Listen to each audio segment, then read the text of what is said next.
headed to Governor Walker's desk are a bit different than initially proposed. News 3's Jessica Arp breaks down what passed, what didn't, and what changed.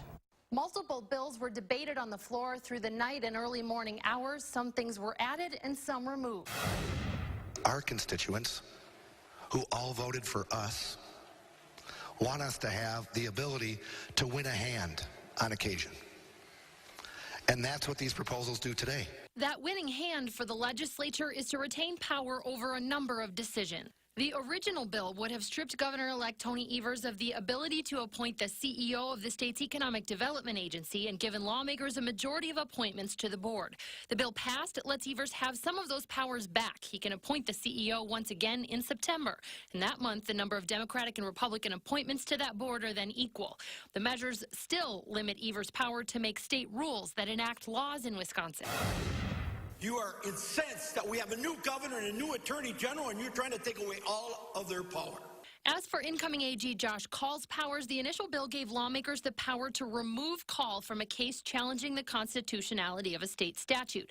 A change instead gives the Speaker or Majority Leader the power to intervene in his cases and requires any settlement money to simply go to the state's general fund.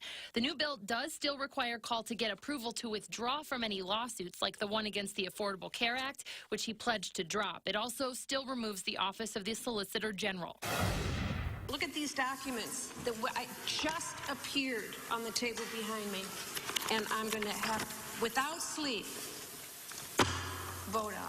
A bill focused on Medicaid was also approved, but slightly pared back. It requires Evers to get approval only on waivers related to the Department of Health, not all agencies. That's specifically aimed at not allowing the state to take a Medicaid expansion and putting into statute requirements to work to get Medicaid care. We're going to have plenty of disagreements.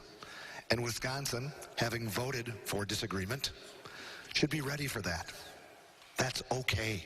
Other provisions in the bills passed early this morning include a new restriction on absentee voting, limiting it to 2 weeks. A similar measure has been struck down by a judge in the past. A provision would require Governor-elect Evers to get permission if he chose to ban guns in the state capitol. Another measure would limit how many road projects would have to meet federal standards, which can be more strict than state law.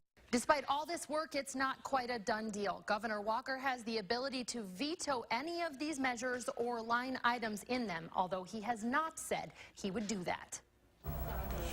It is unclear when we will know whether Governor Walker will sign anything. He was attending the funeral for President George H.W. Bush today, and his office did not respond to a request for comment.